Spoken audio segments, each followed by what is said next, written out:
Hello YouTube, Sword Buyer's Guide Forum, Sword Nation Forum. You got backyard cutters. We're here today with the second of our destructive tests.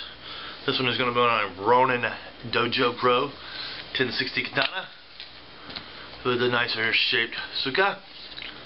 The 1060 through hardened steel, iron, blackened iron fittings, blackened iron suba. This is really a nice sword. It's going to be a shame to destroy it today. This is a scratch and dent model again. Another price antique. There's reasons. This is a reject. Number one, it's a return. Okay. There's some lacquer missing here, some lacquer missing there. If you take this off, you're not going to be able to see this, but there's a ding right here in the ha, and scratches along the shinogi here, on this side. So somebody had this, used it, damaged it, returned it. Presumably, maybe because of the loose kashira back here. Might have been the reason to return, but the real truth is, it was used. So Chris didn't have to accept the return, but he did. Good on him. I think we've already proved about bamboo and bottles, all that. I think we proved that. So we're going to skip it. With a 1045 cut bamboo like that, I guess we know the 1060 will. We're going to go out there, we're going to cut a couple of dog food cans. Some people wanted me to cut a metal tube. I don't have one. I got a copper one. We'll cut that. Bang it against another sword blade. Toss it in the same trash can again. Cut the trash can. And I guess that's about it. Don't know what else to do. Done it all already. We're just going to see how the 1060 stands up to it. Let's check the edge. Can you see that?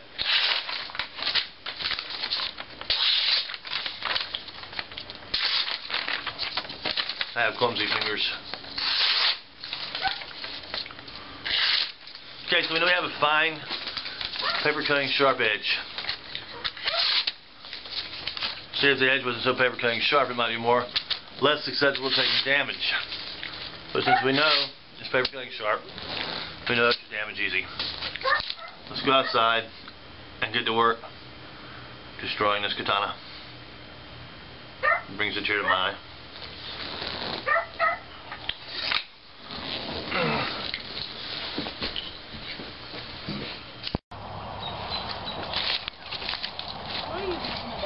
I'm thinking of trying to cut a can of dog food. Huh? I'm recording. I'm fixing to try to cut a can of dog food. Something I've never tried to do before.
That's pretty good, isn't it?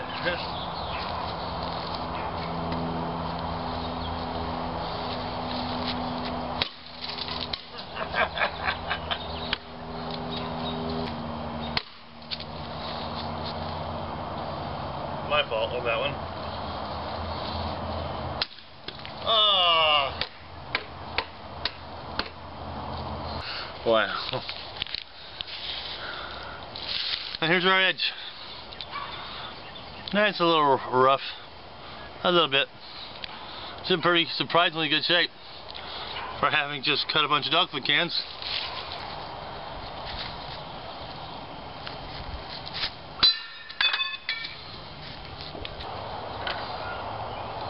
Dog food everywhere. What a delicious mess.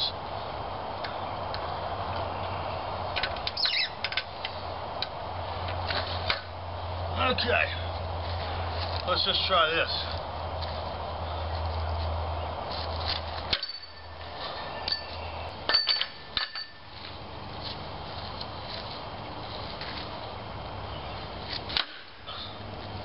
Again, the edge has minimal to no damage.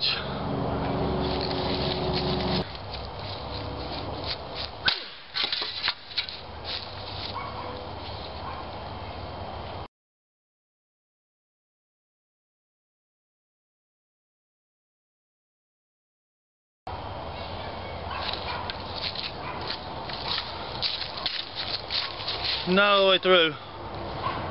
Pretty good. Sword edge. Still doing good. That's fine. Just let it.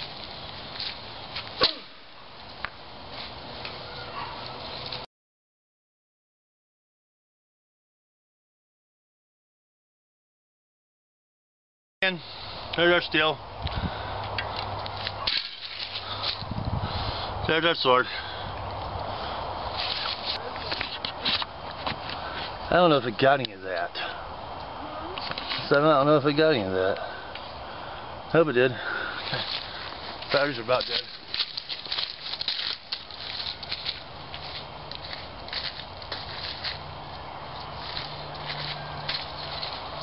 Alright, like we're in a sword fight to the spine of the blade. Huh.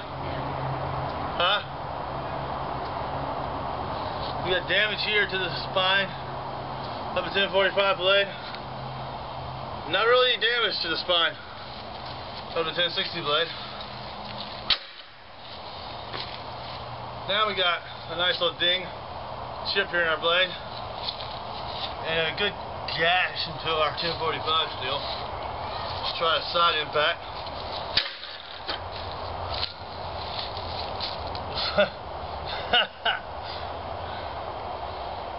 Wow, we cut into that pretty good.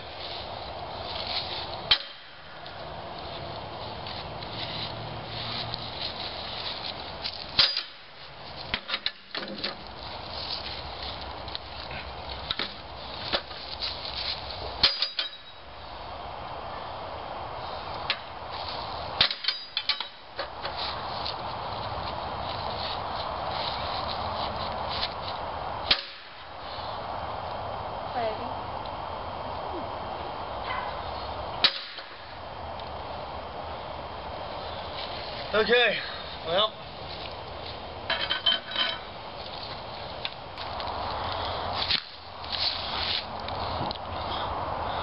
along the spine of that blade, you can see, with our sword here, we got a few nicks. Okay, somebody the other day mentioned something about the relatively thin steel of the trash can. I just want to know, I want y'all to be able to see the relatively thin steel of the trash can. That's my iPhone next to it. That's the relatively thin steel of the trash can.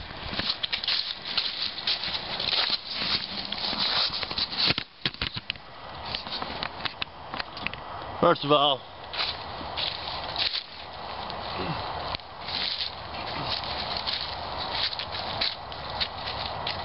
check out the trash can.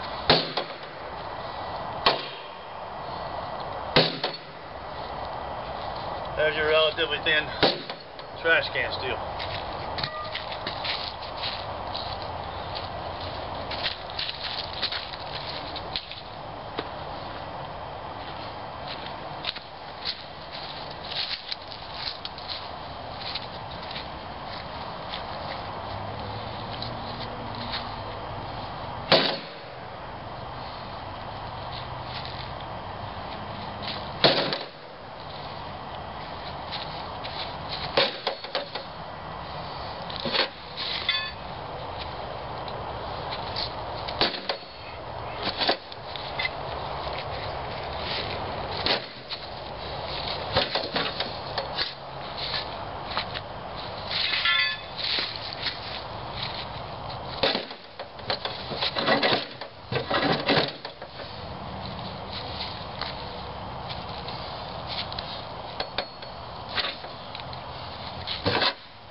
No damage to the tip.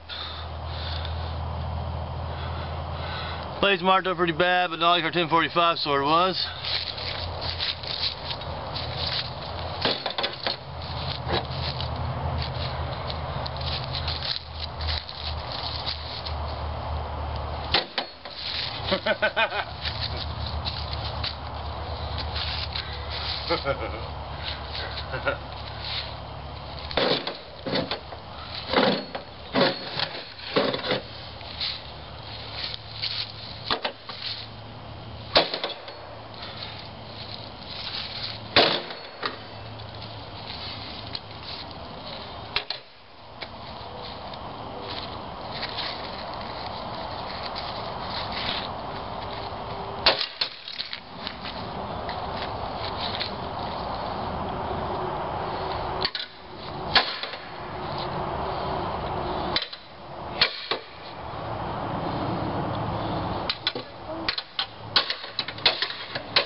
I think I just bent it a little bit.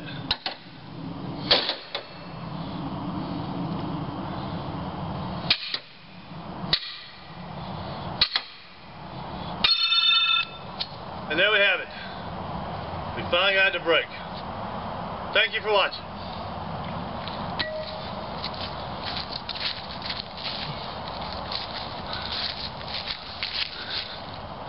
Here's our break. Well, that took a while, didn't it?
Okay, everybody, and welcome to the end and the aftermath of Destructive Test 2. Come on up.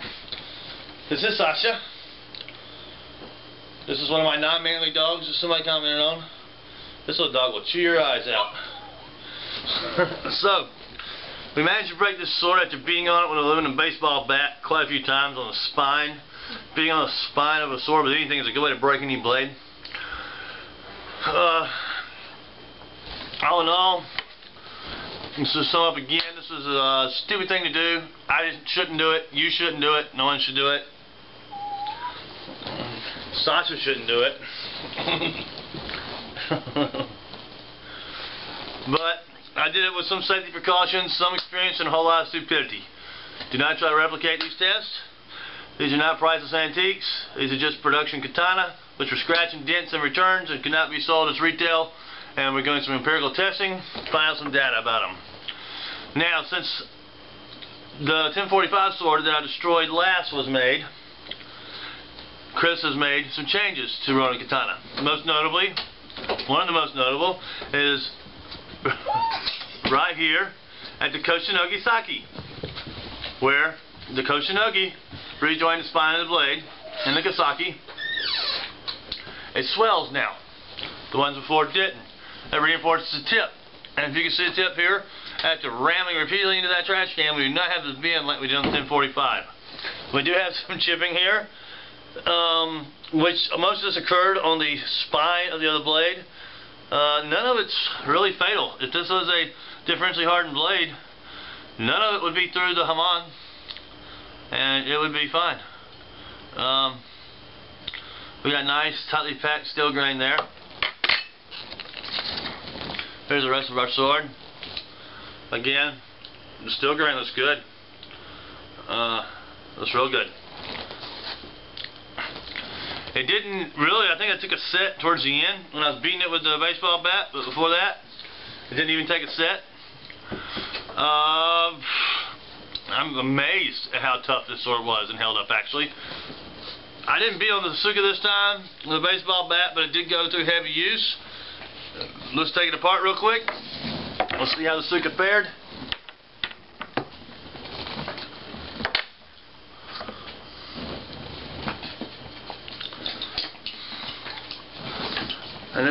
And that'll be the end of this one.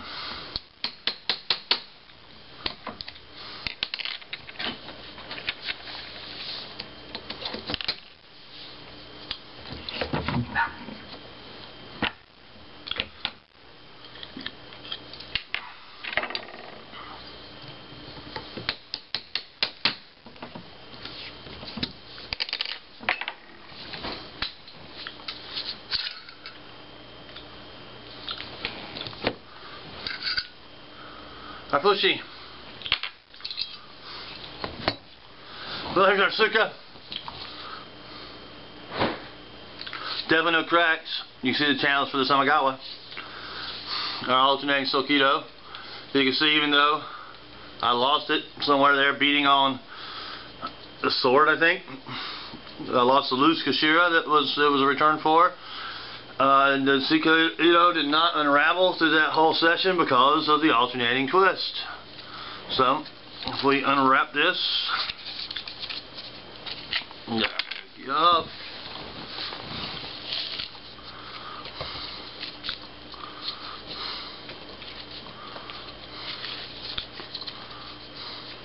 You can see I'm having to alternate strands again because this is alternating Ito, and I can't just unravel it all one way.